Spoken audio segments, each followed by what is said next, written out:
Olá, alunos! Olha eu aqui de novo, professora Raquel, do 4º ano da unidade de PBTA. E vamos para mais uma aula, só que essa é de História e é o capítulo 6. Neste capítulo, vamos compreender um pouquinho sobre a vida urbana. Vocês sabem que a vida na área urbana é corriqueira, agitada devido à grande população urbana, e é neste contexto que iremos conhecer todo o início dessa urbanização.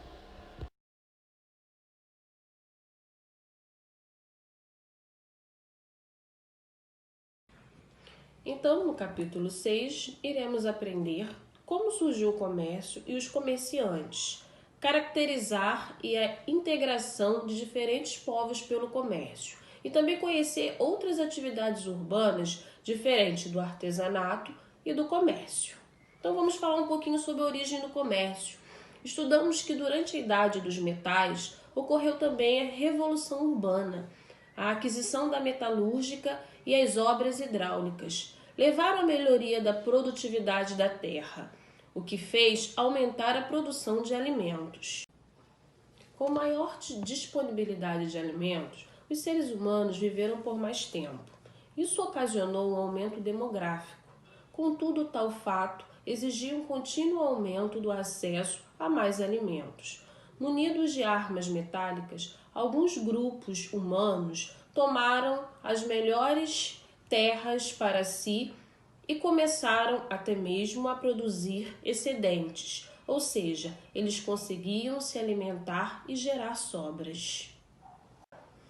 O excedente produzido pelas comunidades começou a ser trocado entre os grupos. Assim surgiram as primeiras trocas comerciais. É claro que eles trocavam o que tinham em excesso por aquilo que não possuíam. Por exemplo, quem tinha trigo sobrando trocava com quem tinha pescado mais peixes do que poderia consumir. O sapateiro, que passava o dia dedicando-se ao seu ofício, tinha que trocar os sapatos que produzia pelos alimentos de que sua família precisava para viver. Logo eles perceberam que, com os excedentes, poderiam ter acesso a variadas mercadorias. Isso fez aumentar a especialização no trabalho, pois quem conseguisse desenvolver melhor suas habilidades faria produtos de melhor qualidade e em menos tempo. Desse modo, conseguiria produzir mais e melhor e ter excedentes desejáveis para realizar as trocas. As primeiras trocas ocorreram de forma muito simples e direta, mas não podemos esquecer das relações de poder. Afinal, quem possuía um produto muito valioso não o trocaria por outro que julgasse ser de menor valor. Podemos chamar esse tipo de comércio de troca natural ou escambo. Agora vocês vão assistir um vídeo sobre a história do comércio. Desde os primórdios da civilização, o homem já praticava o comércio. As tribos trocavam os excedentes de sua produção por produtos que outras tribos estavam oferecendo. Este comércio se baseava no escambo, que é a troca de mercadorias sem o uso de moedas. A prática do escambo era a principal forma de se fazer comércio, mas esta prática tinha várias limitações. Quando um pescador quer trocar seu peixe pelo pão produzido pelo padeiro, é necessário que o padeiro tenha interesse no peixe do pescador. Caso contrário, o pescador não conseguiria o pão que desejava em uma troca direta. Para que ele conseguisse o pão, o pescador deveria trocar seu peixe com outra pessoa e conseguir algum produto que interessasse ao padeiro, para assim conseguir o pão. Então chegamos à expansão do comércio. Aprendemos que o comércio nasceu com as trocas naturais, dentro da comunidade. Mas ele não permaneceu sempre assim. Com o tempo, começaram a existir trocas entre diferentes comunidades e cidades. Mais tarde ainda, surgiu o comércio a longa distância, que integrava até diferentes continentes. Quando isso aconteceu, as pessoas passaram a ter acesso a produtos que não existiam nos locais onde elas viviam e até a produtos considerados exóticos. Algumas localidades passaram a ser conhecidas pelo tipo de produtos que elas podiam oferecer. Por exemplo, os chineses eram famosos pela qualidade do tecido de seda que fabricavam. Os indianos vendiam especiarias que tornavam os alimentos mais saborosos. Os gregos faziam lindas ânforas decoradas que continham o vinho e o azeite que eles fabricavam. E os fenícios, povo que viveu na região do atual Líbano, eram famosos pelas maravilhosas joias e pelos frascos de vidro para perfumes. Pessoas de terras muito distantes desejavam adquirir seus produtos. Por isso, já não era mais possível que as trocas fossem realizadas pelos próprios produtores, como no início. Surgiram pessoas especializadas em fazer circular as mercadorias.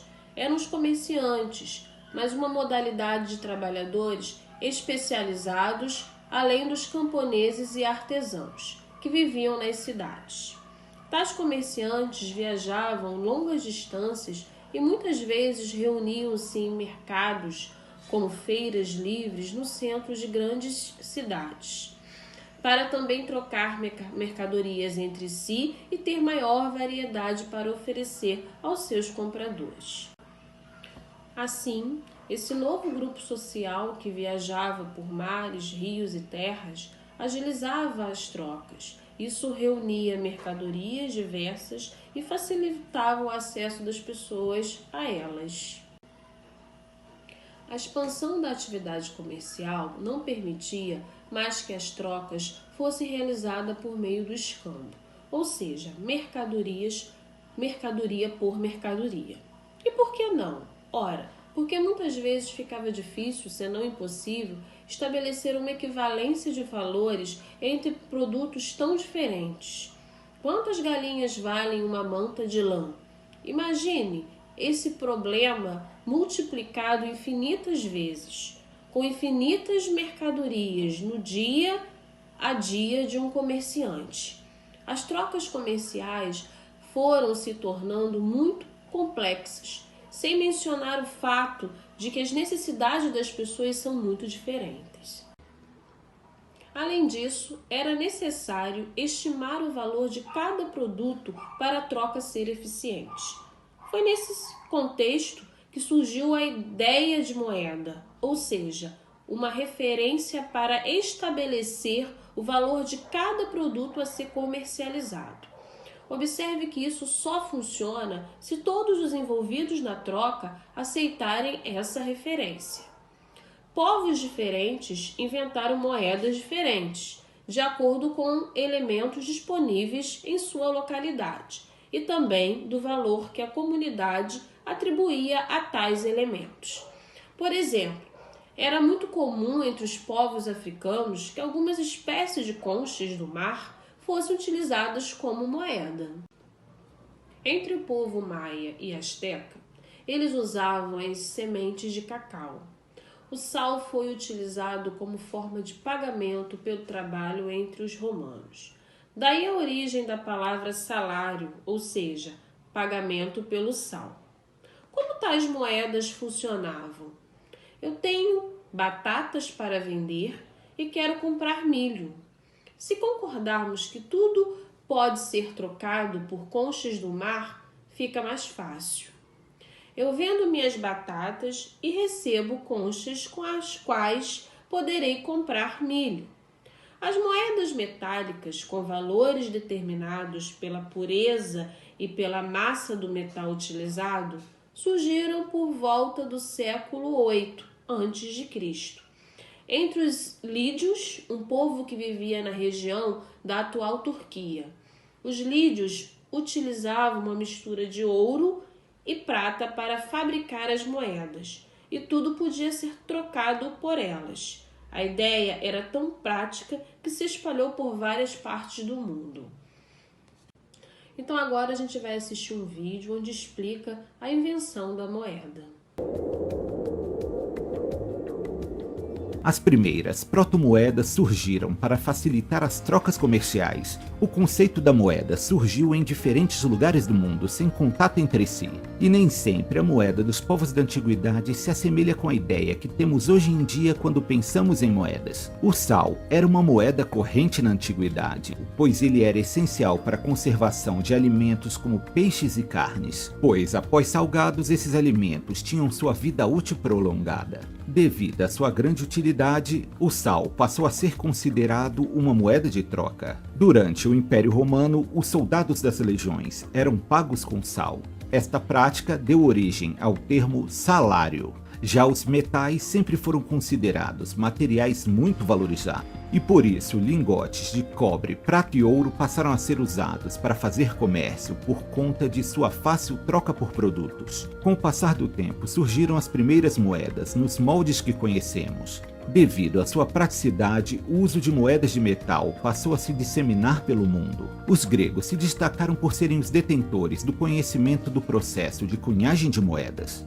e por isso as moedas gregas se espalharam por todo o Mediterrâneo. Suas dimensões e pesos deveriam respeitar a padrões pré-definidos. Para garantir sua autenticidade, as moedas exibiam selos estatais que garantiam sua validade. Não demorou muito para surgirem os falsificadores de moedas. Estes usavam materiais inferiores nas réplicas das moedas. Outra prática comum era a raspagem das moedas feitas com metais preciosos. Após serem raspadas, parte do material precioso ficava com o falsário, que posteriormente repassava a moeda como se ela ainda tivesse seu valor integral. Já o surgimento do papel moeda é creditado aos chineses, mas seu uso demorou a se disseminar pelo mundo, tendo em vista que a técnica de produção de papel moeda era um segredo de Estado.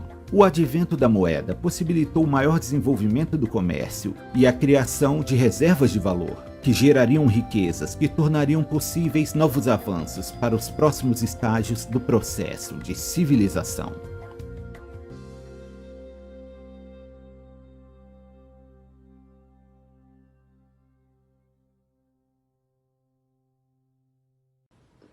Então, galerinha, conhecemos um pouquinho de como surgiu o comércio, as moedas. Espero que vocês tenham gostado. Um grande beijo e até a próxima aula.